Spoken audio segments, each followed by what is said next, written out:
Sejam muito bem-vindos a mais um episódio do podcast A Palavra do Evangelho. No episódio de hoje, eu vou estar compartilhando com vocês alguns aspectos importantes, basicamente a biografia da vida do homem de Deus chamado John Wesley. Eu pedi para que vocês votassem numa enquete lá no Instagram do podcast e a personalidade que ganhou foi John Wesley e é sobre ele que a gente vai falar hoje. Mas, antes de eu começar, eu já gostaria de te convidar para seguir a gente lá no Instagram, @palavra do Evangelho _, eu vou deixar aqui embaixo na descrição o link para você acessar. E se você não nos segue na plataforma que você está escutando, por favor, segue a gente. E se puder também avaliar, eu agradeço. Ajuda bastante a desenvolver e a levar o podcast mais longe. Sem mais delongas, vamos começar a falar um pouco da vida desse homem de Deus chamado John Wesley. John Wesley, ele nasceu em 17 de junho de 1703. Ele era filho de um sacerdote anglicano e ele era o 15º filho de uma família de 19 irmãos. Então, digamos que assim, era uma família bem grande, né? Ele foi ordenado diácono para o ministério anglicano em 1728, ou seja, quando ele tinha 25 anos. E ele passou a acompanhar o seu pai na direção da igreja anglicana.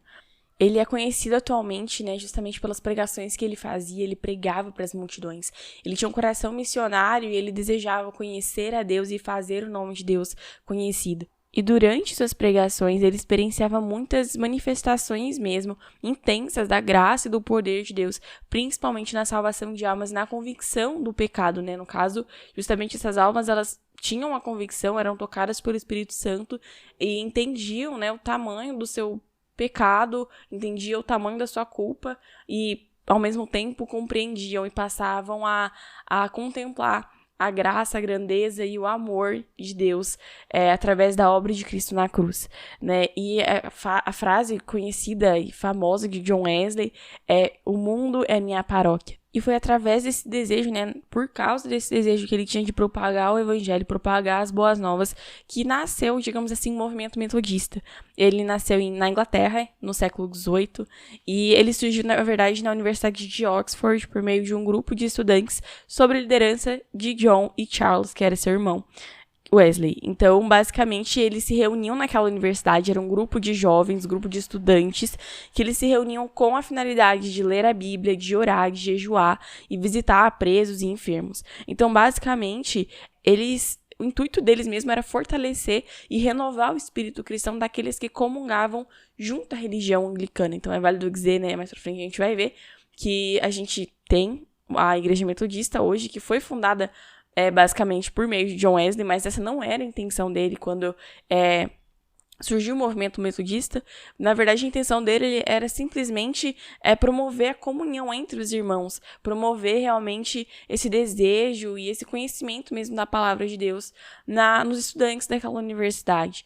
E até porque, também é importante falar, que esse nome, né, metodista, ele vem justamente porque eles eram conhecidos por ser muito metodistas. Eles tinham, digamos assim, métodos muito, muito bem estabelecidos. Então, eles tinham um número de horas necessárias que eles colocavam para ler a Bíblia, para orar, para jejuar. Então, eles tinham isso realmente de uma forma... Eles levavam isso muito a sério. Eles faziam tudo isso, essas disciplinas espirituais, realmente com muita disciplina, com muito afinco. E uma coisa que eu acho extremamente interessante na vida de John Wesley, que ele fala, é que por mais que ele adquirisse esse conhecimento, por mais que ele estivesse constantemente buscando entender e estudar a palavra de Deus, ele se lembrava de que todo conhecimento não é suficiente se nós não tivermos o amor.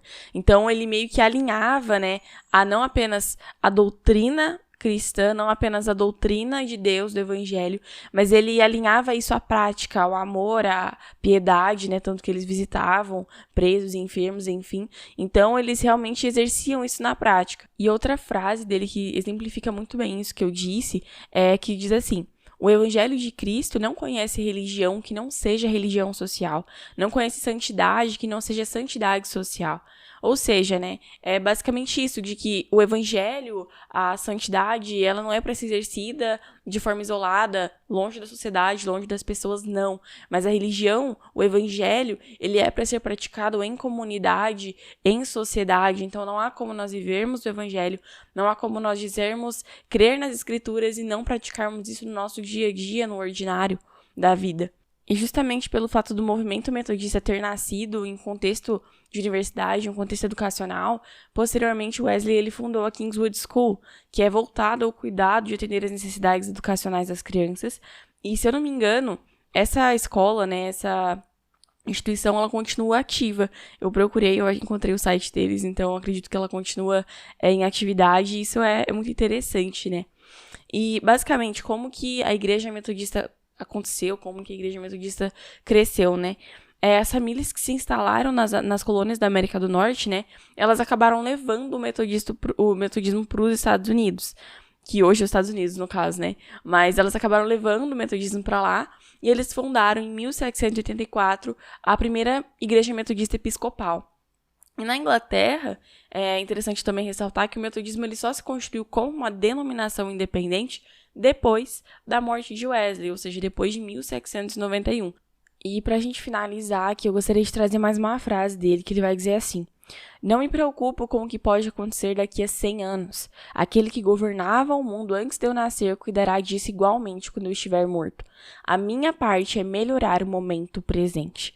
E é muito interessante, né? Eu vejo como que Wesley, ele tinha essa consciência, esse sentimento mesmo de responsabilidade, de que eu sou responsável pela minha geração, eu sou responsável pelo meu hoje, né? No sentido de que quando eu estiver diante de Deus, ele não vai me pedir para prestar contas do que vai acontecer 100 anos daqui para frente, ou 100 anos que aconteceu 100 anos atrás, mas ele vai me pedir para prestar conta sobre o que eu fiz hoje, no momento presente. E isso é muito interessante da gente pensar que muitas vezes a gente se preocupa tanto com questões futuras, e não estou dizendo que a gente não deva se preocupar, nós devemos sim, mas a questão é que muitas vezes a gente tem se preocupado com isso, a gente tem estado muito com os olhos no futuro, e a gente não tem feito nada para melhorar o hoje. Então, de forma geral, é muito interessante ver como que o Wesley, desde muito cedo, né, ele começou a acompanhar seu pai quando ele tinha 25 anos, então ele tomou para si mesmo essa consciência de responsabilidade, de que se eu não pregar o evangelho, o que vai ser dessa geração, né? De que eu preciso pregar o evangelho, é meu papel. Tanto que ele diz, né? O mundo é minha paróquia.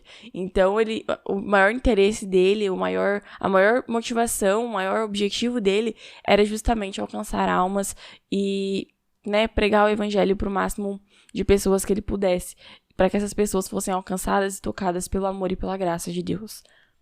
E caso você tenha ficado interessado ou interessada em conhecer mais sobre a vida dele, eu vou deixar aqui embaixo na descrição também as fontes que eu utilizei. Tenho certeza que há muitos livros bons disponíveis por aí que contam mais em detalhes, né, a biografia desse homem de Deus, desse pregador da palavra.